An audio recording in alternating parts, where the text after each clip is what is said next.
Hello friends, welcome back to my channel. तो आज हम देखने वाले हैं सीटेट जो पेपर फर्स्ट है, यानी कि प्राइमरी टीचर्स के लिए जो पेपर होता है उसमें प्रीवियस ईयर में आए हुए ईवीएस के यानी कि पर्यावरण अध्ययन के क्वेश्चंस को देखने वाले हैं। तो चलिए शुरू करते हैं अपना वीडियो। तो हमारा पहला क्वेश्चन है, पर्यावरण अध्ययन के शिक्षक के रूप में आप बच्चों को चिड़ियाघर ले जाने की योजना बनाते हैं। आप बच्चों को निम्नलिखित में से कौन सी गतिविधि करने की अनुमति नहीं देंगे। तो आप ऐसा क्या है जो बच्चों को नहीं करने देंगे। तो चिड़ियाघर के जानवरों के लिए बहुत सारी खाने की सामग्री ले जाना, तो बिल्कुल ये जो चीज़ है वो हम बच्चों को नहीं करने देंगे एक शिक्षक के रूप में। और इसके अलावा विभिन्न जानवर कौन सा भोजन खाते हैं ये पता लगाना, तो बिल्कुल ये बच्चे करेंगे, पता लगाएं। चिड़ियाघर में जिन जानवरों को वे देखेंगे उनकी फ़ोटो एकत्र कर सकते हैं। चिड़ियाघर में उन्होंने जो देखा उनका चित्र बनाने के लिए अपनी ड्राइंग की कॉपी ले जा सकते हैं, पर बहुत सारा खाना जो वहाँ के जानवर हैं उनके लिए नहीं ले जा सकते। चलिए अगला प्रश्न देख लेते हैं। अगला प्रश्न है हमारा, बीज अंकुरण की अवधारणा को इस तरह सबसे बेहतर तरीके से पढ़ाया जा सकता है। बीज बोने, अंकुरण के विभिन्न चरणों का अवलोकन करने, उनका चित्र बनाने की गतिविधि को बच्चों को निष्पादित करने के लिए कहना। तो कोई भी टॉपिक जो होता है उसको सबसे अच्छा तरीका यही होता है पढ़ाने का कि आप उसे स्वयं करके देखने के लिए कहें। तो जब खुद बीज बोएंगे, उनके अंकुरण के विभिन्न चरणों का अवलोकन करेंगे और चित्र बनाएंगे, तो इससे अच्छे और तरीका नहीं हो सकता। तो यही हमारा सही उत्तर हो जाएगा। अगला प्रश्न देख लेते हैं। अगला प्रश्न है हमारा, अगला प्रश्न, मीरा और दिव्या छोटी लड़कियां हैं। मीरा समोसे एक सेकेंड, मीरा समोसे, कटलेट और डबल रोटी खाना पसंद करती है, जबकि दिव्या ऐसा भोजन पसंद नहीं करती जिनमें लौह तत्व की कमी है। मीरा और दिव्या को निम्नलिखित बीमारियों में से क्रमशः कौन सी बीमारी होगी। तो मीरा क्या करती है कि बहुत सारा समोसे, कटलेट, डबल रोटी ये सब खाना पसंद, जबकि दिव्या क्या है, ऐसा भोजन पसंद करती है जिसमें लौह तत्व की कमी है। ठीक है, तो इनमें से इन्हें कौन सी बीमारियां हैं।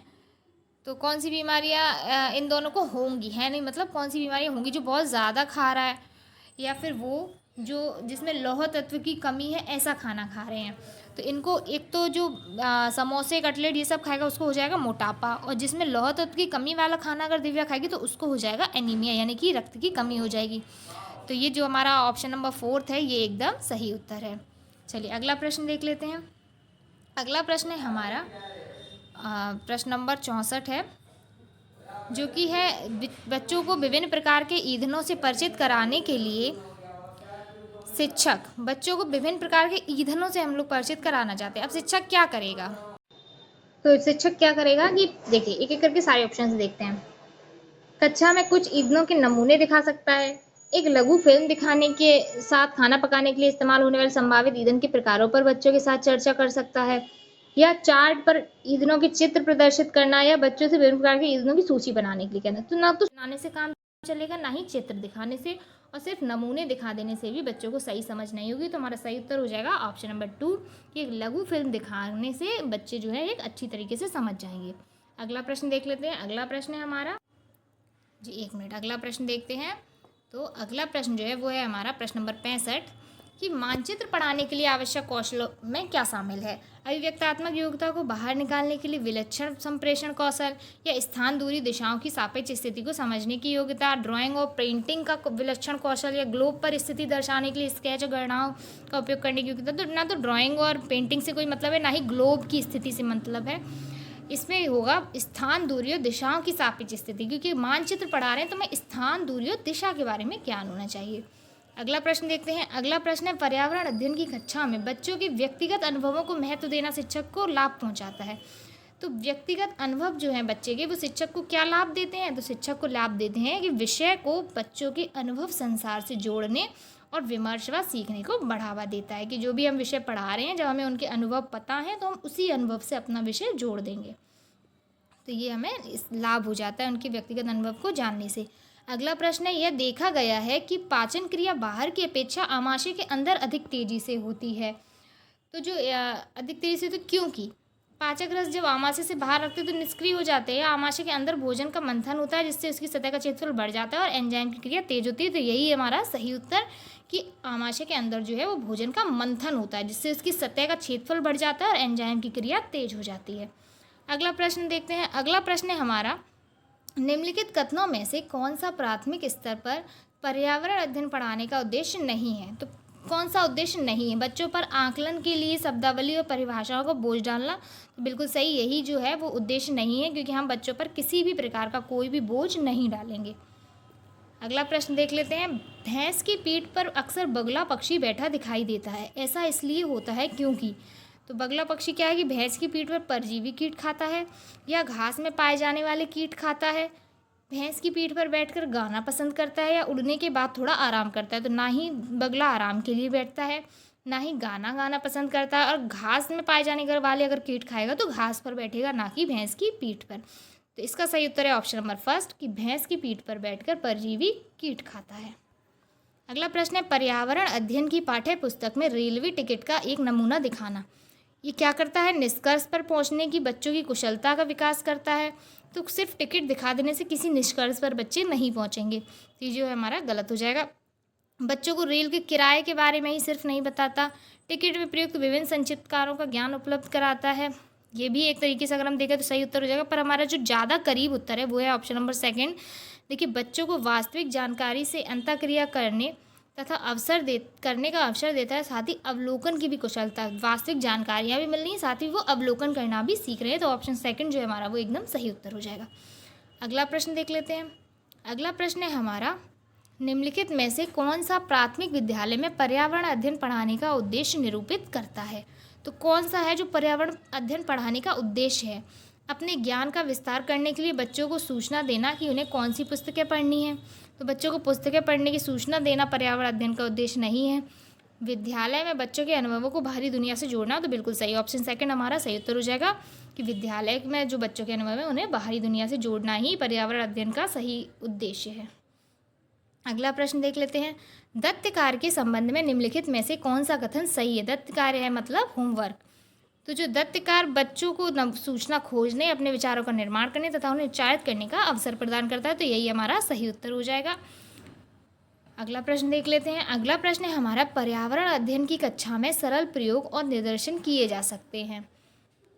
बच्चों द्वारा पूछे गए प्रश्नों पर आधारित विचारों पर चर्चा करने, अवलोकनों को दर्ज करने तथा उनका विश्लेषण करने के लिए, कक्षा में अनुशासन को सुनिश्चित करने हेतु बच्चों का नियंत्रण करने के लिए, बच्चों को स्वयं सीखने के योग्य बनाने और अवलोकन कौशल को पैना करने के लिए, उच्च कक्षाओं में किया जाता है उसका अनुकरण करने के लिए। तो उच्च कक्षाओं में क्या किया जाता है, उसका अनुकरण क्यों ही करेंगे बच्चे, है ना। कक्षा में सरल प्रयोग अगर हम करा रहे हैं तो बच्चे, इससे क्या होगा कि बच्चों को स्वयं सीखने के योग्य बनाने और अवलोकन कौशलों को पैना करने के लिए ऐसा किया जाता है। ऑप्शन थर्ड हमारा सही उत्तर हो जाएगा। अगला प्रश्न है, दुर्गा एक गांव में रहती है और लकड़ी का या गोबर के उपले ईंधन के रूप में इस्तेमाल करते हुए चूल्हे पर खाना पकाती है। पिछले 3 महीनों से उसे तेज खांसी आ रही है, इसका क्या कारण हो सकता है? तो जलते हुए ईंधन के धुएं से उसे एलर्जी हो गई है, होगी। उसकी झोपड़ी के अंदर और बाहर प्रदूषण और तथा वृद्धावस्था। इसमें ऐसा कहीं नहीं लिखा है कि वृद्ध है दुर्गा। ईंधन के जलने से उत्पादन कार्बन मोनोऑक्साइड जो उसकी श्वसन नली में जमा हो गई, उसे खांसी क्यों आ रही है ज़्यादा, इसके बारे में आपको बताना है। जलते हुए ईंधन से उत्पादित काला धुआं जो उसकी सांस नली में जमा हो गया होगा। तो ऑप्शन 4 हमारा सही उत्तर है कि जो काला धुआं निकलता है वही उसकी सांस नली में जमा हो गया, जिससे क्या है उसे खांसी आ रही है। अगला प्रश्न देख लेते हैं। अगला प्रश्न है हमारा प्रश्न नंबर 75, जो कि है दोपहर के भोजन अवकाश के बाद पर्यावरण अध्ययन पढ़ाते समय आप ये पाते हैं कि बच्चे पाठ में रुचि नहीं ले रहे हैं। आप क्या करेंगे? बच्चों को बाहर मैदान में खेलने के लिए ले जाएंगे, बच्चों को कहेंगे कि वे डेस्क पर सिर रखकर आराम करें, तो सिर्फ आराम के लिए बच्चे स्कूल नहीं आते, ऐसा नहीं कहेंगे। पाठ को रोचक बनाने के लिए बहुआयामी बुद्धि पर आधारित दृश्य सामग्रियों का प्रयोग करेंगे। प्रकरण को तुरंत बदल देंगे, तो प्रकरण बदलने से भी कुछ नहीं होगा, दूसरे प्रकरण में भी वो फिर उतनी ही रुचि नहीं लेंगे उसी तरीके से। तो हम क्या करेंगे कि पाठ को रोचक बनाने के लिए बहुआयामी बुद्धि पर आधारित दृश्य श्रव्य सामग्रियाँ ले आएंगे, जिससे बच्चों को क्या है थकान का अनुभव नहीं होगा, वो पाठ में इंटरेस्ट लेके पढ़ने लगेंगे। अगला प्रश्न देख लेते हैं। एक विद्यालय ने राजस्थान के लिए कक्षा 5 के बच्चों के शैक्षिक भ्रमण की योजना बनाई।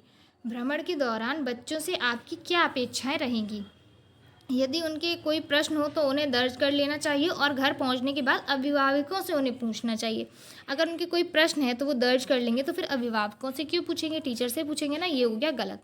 चीज़ों के बारे में बिना कोई प्रश्न पूछे सभी का अवलोकन करेंगे, बिल्कुल भी नहीं। अगर अवलोकन करने के दौरान कोई प्रश्न आ रहा है तो वो ज़रूर पूछेंगे। उन्हें आनंद उठाना चाहिए। तो आनंद तो उठाना ही है, पर साथ ही साथ अवलोकन भी करना है। उन्हें ध्यान से अवलोकन करना चाहिए, टिप्पणियाँ दर्ज करनी चाहिए और बाकी बच्चों तथा शिक्षक के साथ अपने अवलोकन को बांटना चाहिए। ऑप्शन 4 जो है हमारा एकदम सही उत्तर हो जाएगा। अगला प्रश्न देख लेते हैं। रीना अपने घर पर कूड़ा नीचे दर्शाए गए तरीकों से 2 ढेरियों में अलग करती है। 2 ढेरियाँ बनाई हैं इसने अपने घर के जो कचरे के हैं। केले का छिलका, सब्जियों के छिलके, सूखी पत्तियाँ, अखबार। इसमें जैम की बोतल, सॉस की बोतल, टूथपेस्ट उपयोग किया हुआ, प्लास्टिक के खिलौने, ये सारी चीज़ें। तो रीना ने 2 ढेरियों में जो कूड़ा इकट्ठा किया है निम्न आधार पर अलग किया है। किस आधार पर अलग किया है? घरेलू कचरा, औद्योगिक कचरा, ये आधार है इसका। या दुर्गंध है या दुर्गंध रहित है? तो दुर्गंध तो किसी भी तरह के कचरे दोनों ही में आएगा, तो ये तो आधार नहीं है। अगला देख लेते हैं। अगला है कि अपघटित होने वाले और अपघटित नहीं होने वाले, या पुनः चक्रण किया जा सकता है, पुनः चक्रण नहीं किया जा सकता। तो सेकंड की तरफ लिख दिया है पुनः चक्रण नहीं किया जा सकता, जबकि ये सारी प्लास्टिक की चीज़ें इनका पुनः चक्रण किया जा सकता है, ये भी गलत हो गया। इसका सही उत्तर जो है वो है ऑप्शन नंबर 3। एक साइड है अपघटित होने वाली, जो मिट्टी में डाल देंगे तो अपघटित हो जाएंगे, और दूसरी तरफ है जो अपघटित नहीं होंगे, यानी कि प्लास्टिक वगैरह की चीज़ें। अगला देख लेते हैं। किसके नेतृत्व में चिपको आंदोलन को बल मिला? तो वो मिला है ऑप्शन नंबर 2 सुंदरलाल बहुगुणा के नेतृत्व में। विटामिन ऐसे पदार्थ हैं जो, तो विटामिन कैसे पदार्थ हैं जो हीनताजन्य रोगों से बचाव के लिए थोड़ी मात्रा में आवश्यक है, हमारी उपापचय दर बढ़ाकर भार में कमी लाते हैं, स्वस्थ रहने के लिए दवाई के रूप में लिए जाते हैं, पेशियों को विकास करके हमें ताकतवर बनाते हैं। तो जो विटामिन है वो क्या करते हैं? तो विटामिन्स का काम होता है, ऐसे पदार्थ हैं जो हमें रोगों से बचाने में सहायक है, तो यानी कि थोड़ी मात्रा इन्हें रोगों से बचने के लिए ज़रूरी है। तो ऑप्शन फर्स्ट ही हमारा सही उत्तर हो जाएगा। अगला प्रश्न देख लेते हैं। ग्रामीण क्षेत्रों में गाय के गोबर से झोपड़ी की दीवारों और फर्श को लीपा जाता है, उन्हें किस लिए लीपा जाता है? फर्श को प्राकृतिक रंग देने के लिए, कीड़ों से उसको दूर रखने के लिए, चिकना और साफ बनाने के लिए, खुरदरा बनाकर घर्षण बढ़ाने के लिए। तो जब लीपा जाएगा गोबर से झोपड़ी की दीवारों को तो वो साफ़ सुथरी बनेंगी ना। खुरदरा बनाकर घर्षण बनाने के लिए, उस पर चलना तो है नहीं ना दीवार पे, तो इसको खुरदरा क्यों बनाएंगे? तो ये किस लिए? चिकना और साफ़ करने के लिए। एक किसान दानों को भूसे से अलग करना चाहता है, जिस प्रक्रिया से यह किया जाता है वह कहलाती है। तो दाने से भूसे को जो अलग करने की प्रक्रिया है वो कहलाती है निष्पावन। अगला प्रश्न देख लेते हैं।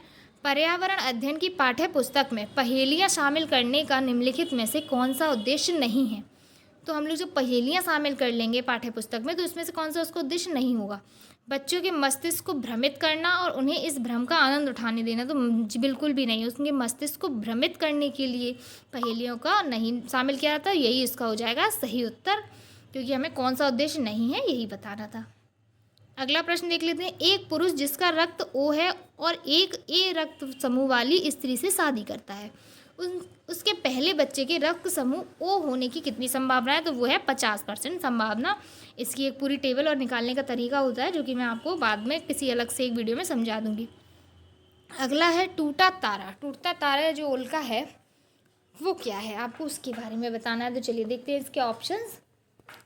उल्काब जो पृथ्वी के वायुमंडल में प्रवेश करते ही आग पकड़ लेते हैं, टूटता तारा वही होते हैं जो उल्का पृथ्वी के वायुमंडल में प्रवेश करके आग पकड़ लेते हैं और हमें क्या है, टूटता तारा यानी कि जलते हुए से दिखाई देते हैं, तो सकता है तारा टूटा। अगला प्रश्न देखते हैं। क्वथन यानी कि उबलना और वाष्पीकरण में अंतर क्या है? तो क्वथन में द्रव का आयतन कम हो जाता है, जबकि वाष्पीकरण में नहीं। अगला है क्वथन में द्रव से वाष्प में परिवर्तन देखा जा सकता है, जबकि वाष्पीकरण देखा नहीं जा सकता।